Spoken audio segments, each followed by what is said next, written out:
Alright, so I'm going to do another deity video here. This time it's on the Elamite God Simut. He's either called Simut or Shemut, but he's called by both. Now he's an Elamite god. He was regarded as the herald of the gods and was associated with the planet Mars, interestingly enough. We'll get into it here.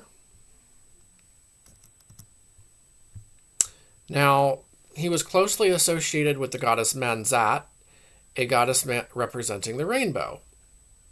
They could have been like, a divine couple. It could be his consort.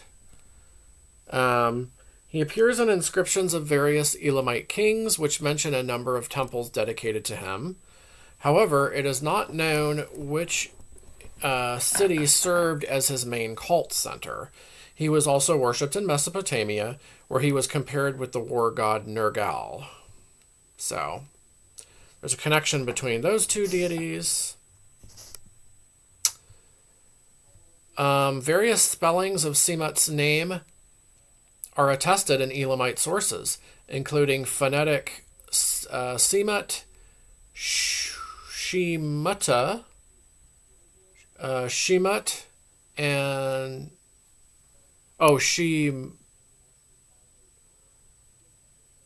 how would you pronounce Simuut?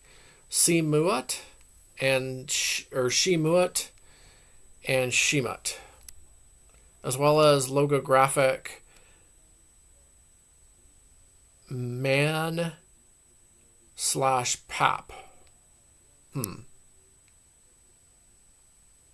Or Dinger. The Dinger is the divine determinative, like Dinger man and Dinger pap. The last spelling might be related to one of the Mesopotamian names of the planet Mars, which is Man Ma, which means the strange star. It is also possible that in at least one location, another logographic spelling of his name was Nin.dar.a.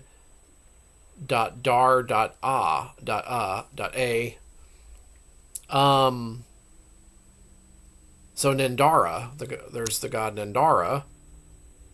We don't know of any actual connection between the two, though.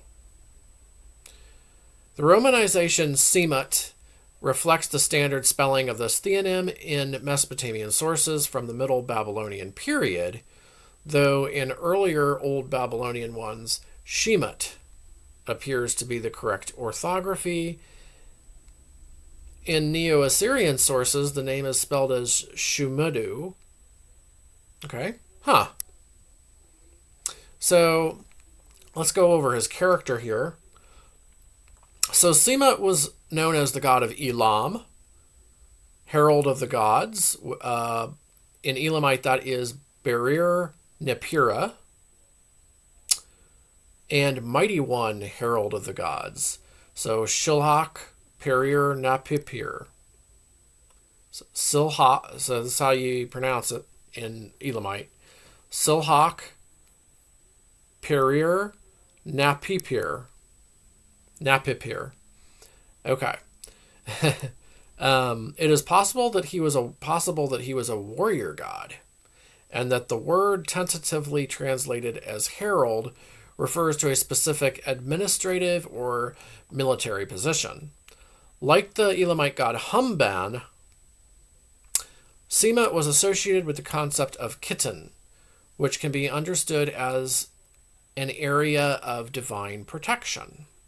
He appears in judicial and economic documents from Susa. That's the ancient Elamite city. Pretty well known. In at least one case, sharing the role of a divine witness and guardian of contracts with the god in Shushanak, and also the Mesopotamian sun god Shamash. Simut was frequently associated with the planet Mars in Babylonian astrological texts, and the planet was often called the star Simut. Interesting. That's interesting. Wilfred Lambert describes Simut as an infernal god. Daniel Potts, following the more recent research of Wouter Heinkelmann, concludes that he had no funerary or underworld associations. Well, Lambert might have... I mean, that's kind of a gray area, maybe, since he's associated with the god Nergal and the planet Mars as well. But it's interesting. It's very interesting. His strong association with that planet. In Elam,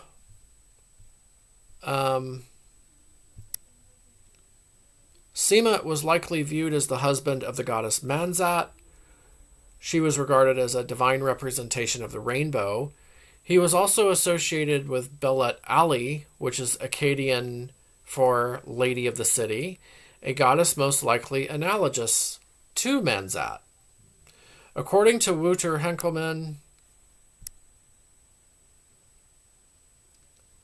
the deity Nindara, who appears with Manzat in some inscriptions, can also be identified with Simut. However, Daniel Potts identifies Nindara as a goddess. The name Nindara or Nindar originally belonged to a male Mesopotamian deity, the husband of the goddess Nanshi. Yeah, that's the more likely, who was worshipped in Lagash, Gersu, and Kiesa. Of course, just wanted to mention I did 3 videos on the goddess Nanshi and a video on the goddess Manzat already. In Mesopotamia, Simut was frequently associated with Nergal and shared his association with the planet Mars and possibly his warlike character. Although unlike him, he does not appear to be an underworld deity. The two of them are equated in a multi-column edition of the Weidner God List. In another version of this text, he appears alongside Las.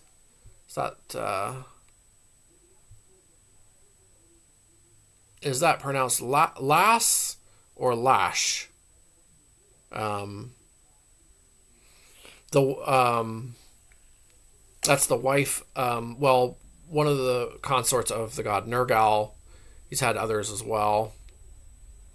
In a variant discovered in Ugarit, a deity named Rakadu appears instead of Lash or Lass. And according to Manfred Krebernick, it is possible to identify her as Simut's spouse. I don't know. Wouter Heinkelmann proposes that Nergal of Hubshal, or Hubshan, a deity known from Assyrian sources, can be identified with Simut. However, Volkert Haas instead suggested that this title referred to the god Ugur. That's, of course, a god associated with war and death from Mesopotamia. I believe he's originally an attendant deity of the god Nergal. Hubshan was an area associated with the worship of Manzat, Simut's presumed wife, according to Elamite royal inscriptions. It is presently unknown if Aya or Aya of Hubshan, known from the same known from the same Assyrian sources as Nergal of Hubshan, is related in any way to Manzat.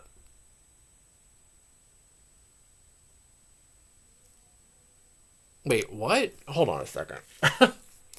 They might have had that wrong. It is presently unknown if Aya or is it Aya or Aya? It's it's the goddess Aya. That's the consort. That's the consort for the sun god. Um, uh, Known from the same Assyrian sources as Nergal of Hubshan is related. Oh, I see. Is related in any way to Manzat. I don't know. I don't think I would equate Manzat and Aya, the goddess Aya. Maybe she was just worshipped at Hubshan, especially if Shamash was there too, or the sun god. Because there's an Elamite sun god too, Nahante. Stephanie Daly proposes that Mesopotamians might have associated Simut with the god Isham, due to their shared roles as heralds of the gods in their respective pantheons. So Isham's like the divine night watchman, and also like a attendant deity of Nergal, I believe, as well.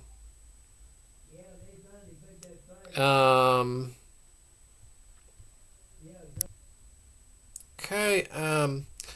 Like many other gods worshipped in Elam. Now Elam corresponds to, like ancient parts of ancient Iran.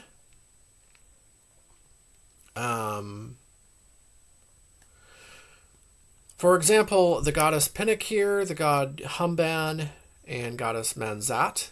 Simut is attested for the first time in the Treaty of Naram Sin, with an unknown Elamite monarch, possibly Hita of Awan, where he appears after the god in Shushanak. So Simut is a very highly ranked Elamite deity.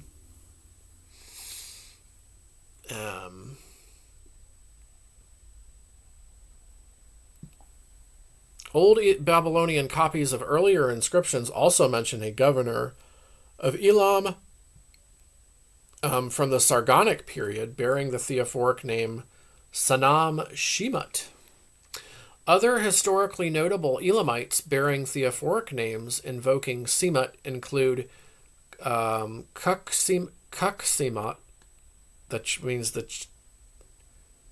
let's say, well, it doesn't give the meaning of that. So his name is Kuk-Simut, Chancellor of King Tan Ruhurater of the Shemashki dynasty, and Simut Wartash from the Sukalma period, whose inscriptions were found in Lian on the coast of the Persian Gulf. Lian, it's an Elamite port on the Persian Gulf.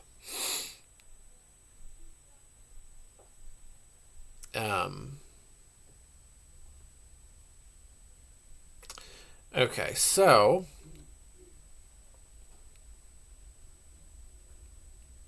while it is assumed Simut had a main cult center, similar to how in Shushanak was associated with Susa, Ruhurater with Hunur, and Napirisha with Anshan, its name and location are presently unknown. Multiple temples dedicated to him are attested in Elamite texts. For example, Untash Napirisha dedicated houses of worship in Susa and Choga Zanbil to him. The latter one was shared with the goddess Belet Ali, which is also possibly the goddess Manzat.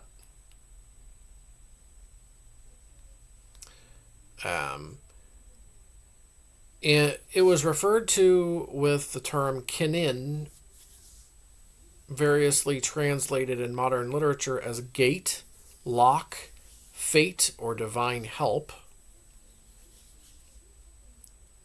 According to inscriptions of kings Shutruk Nahante and Hutelu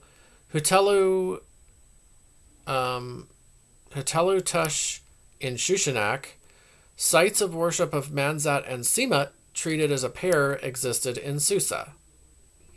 A temple in Anshan was dedicated jointly to Simut, Kiri-Risha, Napi-Risha, and in Shushanak. It was built during the reign of Hutelu Tush in Shushanak.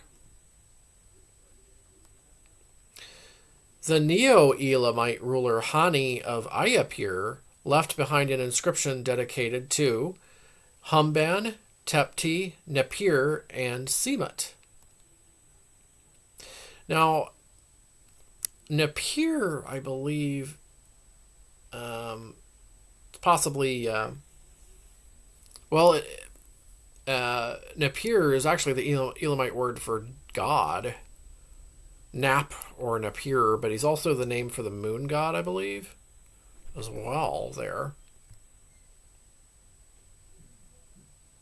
Worship of Simut continued in the former Elamite territory under the rule of the Persian Achaemenid dynasty, and he is attested in the so-called Persepolis fortification archive. According to one of these texts, a priest named Apirka received wine from the royal administration to offer it to Simut, Ahura Mazda, and Mithra. See, those are Persian deities there, except for Simut, which indicates that Elamite and Iranian deities were worshipped side by side in this period. At least one theophoric name invoking Simut, which is Shati Shemut, appears in this corpus of texts. The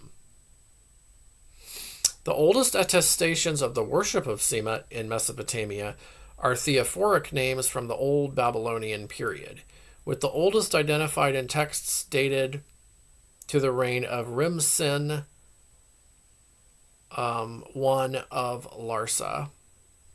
Stephanie Daly argues that it is possible that Simut had a minor cult center somewhere in Mesopotamia, in parallel with how another Elamite deity worshipped there and attested in theophoric names, Igishta, or Igi.du,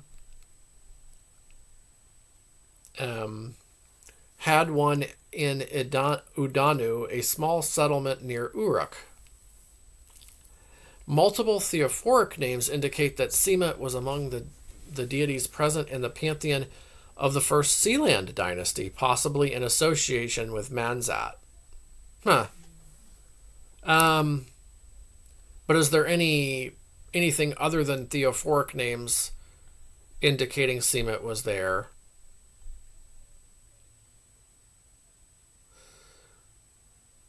Feminine names are among them. For example, Amat Shemut. Okay. I have no doubt that the god was known in the Sealand dynasty, but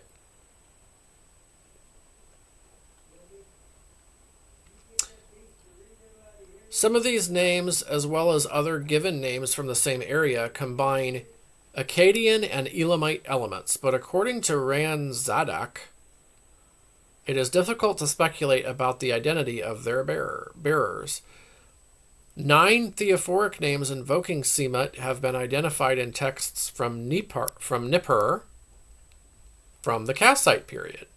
He might also be present in an earlier Nippur god list, but this attestation is uncertain. Okay. Well, there ends our video on the god Simut, or Shemut, however you want to pronounce that, because it's pronounced in both ways. He's well known as the herald of the gods. He's associated with he has some association with the god Nergal. He has a spouse named Manzat. He's associated with the planet Mars. Very interesting. Could be a warrior deity.